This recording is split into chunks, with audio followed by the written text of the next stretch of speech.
প্রিয় দর্শক, আজকের এই ভিডিওতে আপনারা জানবেন ইবলিস শয়তান কেন হযরত ওমর রাদিয়াল্লাহু তাআলা আনহুর ভয়ে থরথর করে কাঁপতেন। তো চলুন সম্পূর্ণ ভিডিওটি দেখতে থাকি। একদিন হযরত ওমর রাদিয়াল্লাহু তাআলা আনহু গভীর ঘুমে আচ্ছন্ন আছেন। এমন সময় হঠাৎ এক বৃদ্ধ লোক এসে ডাক দিয়ে বললেন, হে ওমর, তাড়াতাড়ি ঘুম থেকে ওঠো, ফজরের নামাজের সময় পার হয়ে যাচ্ছে। হযরত ওমর রাদিয়াল্লাহু তাআলা আনহু জানতে চাইলেন, তুমি কে? বেশ ধরে শয়তান উত্তর দিল, আমি শয়তান। হযরত ওমর রাদিয়াল্লাহু তাআলা আনহু বললেন, আচ্ছা, তোমার কাজ তো মানুষকে ধোঁকা দিয়ে নামাজ কাজা করানো, আর তুমি কি না আমাকে নামাজের জন্য ডাকছ? ঘটনা কি? শয়তান উত্তর দেয়, ওমর, অনেকদিন চেষ্টা করে গতকাল তোমাকে ফজরের নামাজ কাজা করাতে সক্ষম হই, কিন্তু তুমি ঘুম থেকে উঠে নামাজ পড়ে কান্নাকাটি করে আল্লাহর কাছে ক্ষমা চেয়েছ। আল্লাহ তোমার নামাজ কবুল করে তোমাকে আরও 10 গুণ সওয়াব দিয়েছেন, কিন্তু আমি চাই না তুমি আগের চেয়ে 10 গুণ বেশি সওয়াব পাও, তাই এজন্যই তোমাকে ফজরের নামাজের জন্য ডেকেছি। একদা রোমের বাদশাহ হিরাকিলিয়াস তার সভায় বসেছিলেন। হঠাৎ তার মনে একটি প্রশ্ন জাগল। তিনি প্রজাদেরকে জিজ্ঞাসা করলেন, হে আমার প্রজাগণ, তোমরা কি আমাকে একটি সংবাদ দিতে পারবে? প্রজারা বলল, জি মহারাজ, বলুন। বাদশাহ বললেন, মুসলমানের সাম্রাজ্য এত দ্রুত বিস্তৃত হচ্ছে, তাদের নেতা নিশ্চয়ই কোনো সাধারণ ব্যক্তি নন। তোমরা কি বলতে পারবে তাদের নেতা কেমন? তাদের সাফল্যের রহস্য কি? তাদের সাফল্যের রহস্য কি? কিন্তু কেউই উত্তর দিতে পারল না।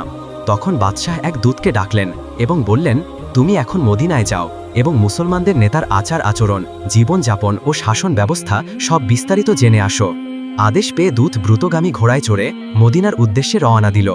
অল্প সময়ের মধ্যেই সে মদিনায় পৌঁছে গেল, কিন্তু সেখানে পৌঁছে সে এমন দৃশ্য দেখল যা সে কল্পনাও করেনি।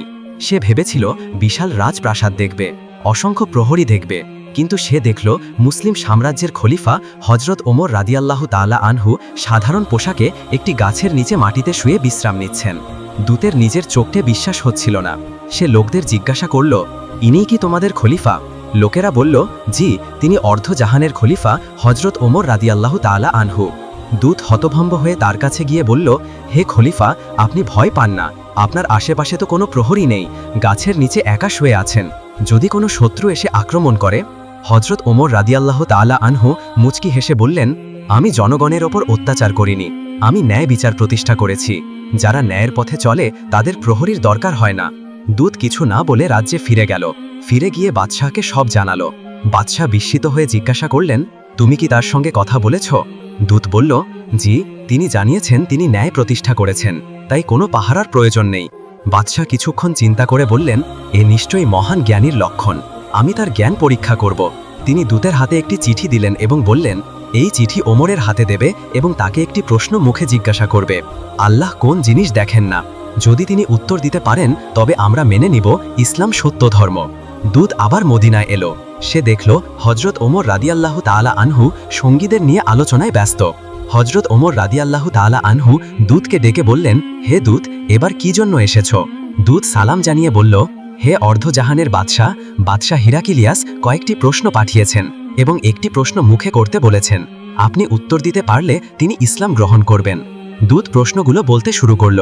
পৃথিবীর কোন স্থানে সূর্যের আলো মাত্র একবারই পড়েছে? কোন গাছ পানি ছাড়াই জন্মেছিল? কোন বস্তুর মুখ আছে কিন্তু দেহ নেই? কোন গাছের ছায়া 100 বছরেও শেষ হয় না? যার হাত পা নেই কিন্তু সর্বদা চলমান? জান্নাতে মানুষ খাবে কিন্তু প্রস্রাব পায়খানা হবে না, এর পৃথিবীর উদাহরণ কি? আর জান্নাতের তালা ও চাবি কেমন? এরপর দূত বলল, বাদশাহের মুখের প্রশ্নটি হলো, আল্লাহ তো সবকিছুই দেখেন, এমন কি আছে যা তিনি দেখেন না? এবং আরও একটি প্রশ্ন, কোরআনে সবকিছুই আছে, এমন কি আছে যা কোরআনে নেই? এই প্রশ্নগুলো শুনে হযরত ওমর রাগান্বিত হয়ে বললেন, সৃষ্টিকর্তা সম্পর্কে এমন কথা বলার সাহস তোমাকে কে দিয়েছে? দূত ক্ষমা চেয়ে বলল, এইগুলো আমার কথা নয়, বাদশাহর প্রশ্ন। হযরত ওমর রাদিয়াল্লাহু তাআলা আনহু সঙ্গীদের জিজ্ঞাসা করলেন, তোমাদের মধ্যে কেউ কি এর উত্তর জানো? সবাই নীরব। তখন একজন বলল, হুজুর, এই প্রশ্নগুলোর উত্তর একমাত্র হযরত আলী রাদিয়াল্লাহু তাআলা আনহুই দিতে পারবেন।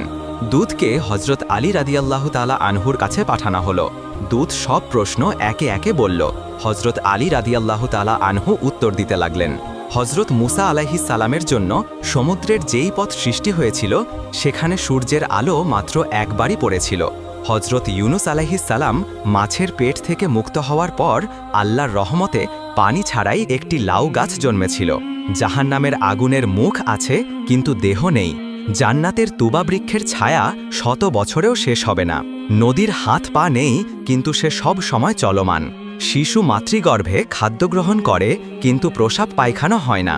জান্নাতেও এমনই হবে।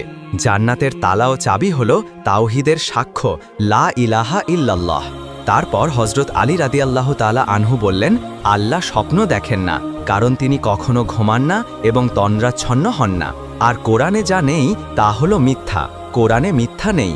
দূত সব উত্তর শুনে বিস্মিত হয়ে রাজ্যে ফিরে গেলেন এবং বাদশাহকে সব জানালো। বাদশাহ হতবাক হয়ে বললেন, মুসলিম শাসকের জ্ঞান আমার ধারণার চেয়েও অনেক বেশি। যেই শিক্ষা মোহাম্মদ সাল্লাল্লাহু আলাইহি ওয়াসাল্লাম দিয়েছেন তা মিথ্যা হতে পারে না। তিনি বললেন, আমি লোকমুখে শুনেছি মোহাম্মদ জ্ঞানের শহর এবং আলী তার দরজা।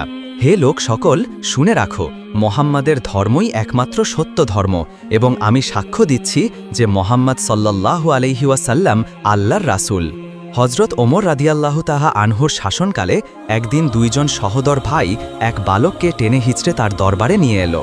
হজরত ওমর রাদিয়াল্লাহু তাআলা আনহু তাদের জিজ্ঞাসা করলেন, তোমরা কেন এই বালকটিকে এইভাবে ধরে এনেছ? দুই ভাই বলল, হে আমিরুল মুকমিনিন, এই বালক আমাদের পিতাকে হত্যা করেছে। হজরত ওমর রাদিয়াল্লাহু তাআলা আনহু বালকের দিকে তাকিয়ে বললেন, তুমি কি সত্যিই তাদের পিতাকে হত্যা করেছ? হজরত ওমরের প্রশ্নের উত্তরে বালকটি বলল, আল্লাহর কসম, হ্যাঁ, আমি এই কাজ করেছি, তবে তা ছিল একটি দুর্ঘটনা। আমার উট তাদের বাগানে ঢুকে পড়েছিল। তাদের পিতা একটি পাথর ছুঁড়ে মারলেন, আর সেই পাথরটি আমার উটের চোখে লাগল। তখন আমি দেখতে পাই যে উটটি খুবই কষ্ট পাচ্ছে। তা দেখে আমার অনেক রাগ হয়ে যায় এবং অন্য একটি পাথর নিয়ে আমি তার দিকে ছুঁড়ে মারি। পাথরটি তার মাথায় লাগে এবং তিনি মারা যান। বালকটির এই কথা শুনে হজরত ওমর রাদিয়াল্লাহু তাআলা আনহু মৃত্যু ব্যক্তির দুই সন্তানকে জিজ্ঞাসা করলেন, আপনারা কি এই বালকটিকে ক্ষমা করবেন? সেই দুই ভাই জবাব দিলেন, না, আমরা তাকে ক্ষমা করব না। আমরা আমাদের পিতার জানের বদলে তার জান চাই। আমিরুল মুমিনিন হজরত ওমর রাদিয়াল্লাহু তাআলা আনহু তখন ওই বালকটির কাছে জানতে চাইল, তোমার কি বিশেষ কোনো ইচ্ছা আছে? বালকটি বলল, আমার বাবা দুনিয়া থেকে বিদায় নেয়ার সময় আমার ছোট ভাইয়ের জন্য কিছু সম্পদ আমার কাছে রেখে গিয়েছিলেন, যা আমি এক জায়গায় লুকিয়ে রেখেছি। আমি 3 দিন সময় চাই যাতে আমি সেই জিনিসগুলো আমার ভাইকে দিয়ে আসতে পারি। আমিরুল মুমিনিন, আপনি আমাকে বিশ্বাস করুন।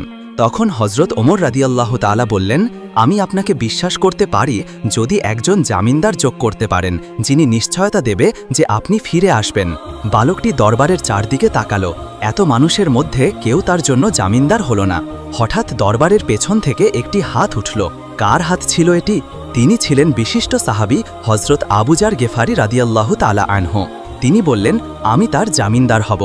এখানে জানার বিষয়, যদি বালকটি ফিরে না আসে তাহলে বালকের পরিবর্তে হজরত আবু যার গেফারিয়ের শিরচ্ছেদ করা হবে। সুতরাং উপযুক্ত জামিনদার পাওয়ার পর বালকটিকে ছেড়ে দেওয়া হলো। 1 দিন গেল, 2 দিন গেল, কিন্তু বালকটি তো ফিরে এলো না। তৃতীয় দিন দুই ভাই হজরত আবু যার গেফারি রাদিয়াল্লাহু তাআলা এর কাছে গেলেন। তখন আবু যার রাদিয়াল্লাহু তাআলা বললেন, আমি মাগরিব পর্যন্ত অপেক্ষা করব, আপনারা আমাকে মাগরিব পর্যন্ত সময় দিন। অতপর মাগরিবের কিছুক্ষণ আগে হজরত আবু যার গেফারি রাদিয়াল্লাহু আল্লাহর দরবারে রওনা হলেন। পবিত্র মদিনার অধিবাসীগণ তার পিছু পিছু চলতে লাগলেন।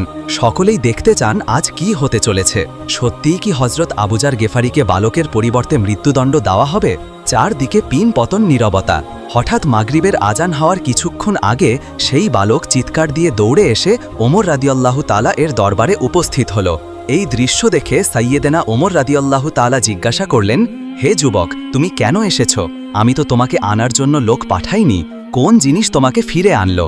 তখন বালকটি উত্তর দিল, আমি চাই না কেউ বলুক একজন মুসলিম কথা দিয়েছিল কিন্তু সে কথা রাখেনি, তাই আমি ফিরে এসেছি। সাইয়েদেনা হজরত ওমর রাদিয়াল্লাহু তাআলা তখন হজরত আবু যার গেফারি রাদিয়াল্লাহুকে বললেন, হে আবু যার, না জেনে আপনি কেন এই বালকের জামিনদার হলেন? হজরত আবু যার রাদিয়াল্লাহু তাআলা বললেন, আমি দেখলাম একজন মুসলমানের সাহায্যের প্রয়োজন। আমি চাই না কেউ বলুক একজন মুসলমানের সাহায্যের প্রয়োজন ছিল কিন্তু কোনো মুসলমান তাকে সাহায্য করেনি। এই কথা শুনে দুই ভাই বলে উঠল, আমিরুল মুমিনিন, আমরাও চাই না কেউ বলুক একজন মুসলমান ক্ষমা চেয়েছিল কিন্তু অন্য মুসলমান তাকে ক্ষমা করেনি। তারপর দুই ভাই বালকটিকে ক্ষমা করে দিল। সুবহানাল্লাহ। এই ঘটনাটি ঘটার মাধ্যমে বোঝা যায় হজরত ওমর রাদিয়াল্লাহু তাআলা আনহু এর খেলাফতকালে মুসলিম উম্মাহ কতটা আরাম এবং শান্তিময়ভাবে জীবনযাপন করতে পেরেছিল। তিনি অর্ধ পৃথিবীর বাদশাহ হয়েও প্রতি রাতে মানুষের বাড়িতে বাড়িতে গিয়ে খোঁজখবর নিতেন। কোনো বাড়িতে অনাহারে কেউ আছে কিনা, এমন কেউ আছে কিনা যে না খেয়ে ঘুমিয়ে আছে। এমন কারো সন্ধান পেলে তিনি সরকারি কোষাগার থেকে তাদের জন্য খাবার পাঠাতেন। একদিন রাতের বেলা পর্যবেক্ষণ করতে গিয়ে তিনি এক বাড়িতে দেখলেন একটি ঘরে 2টি বাচ্চা কান্না করছে এবং একটি চুলার ওপর পাতিলে কিছু নাড়াচড়া করছে এক মা।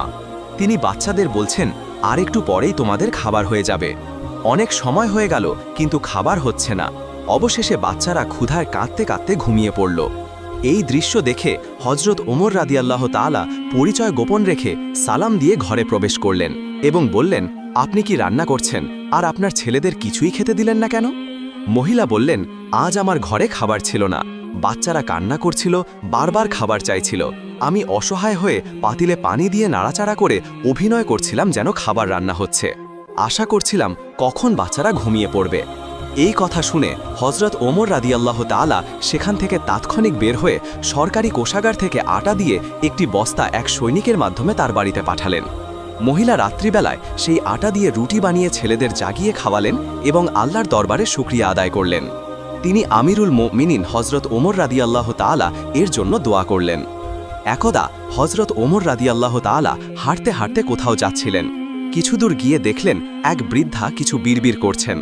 হযরত ওমর রাদিয়াল্লাহু তাআলা তার কাছে গিয়ে খোঁজখবর নিলেন এবং জিজ্ঞাসা করলেন, আচ্ছা বলুন মা, খালিফা ওমর সম্পর্কে আপনার ধারণা কি? হযরত ওমরকে আগে কখনোই দেখেনি, তাই তাকে চিনতে পারেনি। সে হযরত ওমরের কথা শুনে কিছুটা বিরক্ত হল এবং বলল, ওমর দিয়ে আমি কি করব? আমার কি এমন ঠেকা পড়েছে যে ওমরের খবর আমাকে নিতে হবে? আমি তাকে চিনতে পারছি না। বুড়ির মুখে রাগের ছাপ দেখা গেল। হযরত ওমর রাদিয়াল্লাহু তাআলা আবারও তাকে জিজ্ঞাসা করলেন, আচ্ছা বলুন মা, ওমরের ওপর তোমার এত রাগ কেন? বুড়ি চেঁচিয়ে চেঁচিয়ে জবাব দিল, রাগ হবে না কেন? এই যে সে খালিফা হয়েছে, সে কি আমাকে কোনো টাকা দিয়েছে নাকি কখনো আমার খোঁজখবর নিয়েছে? হযরত ওমর রাদিয়াল্লাহু তাআলা বললেন, এই কথা শুনে আমি কিছুটা চিন্তিত হলাম। ঠিকই তো, আমি তার তেমন কোনো খোঁজখবর নিতে পারিনি।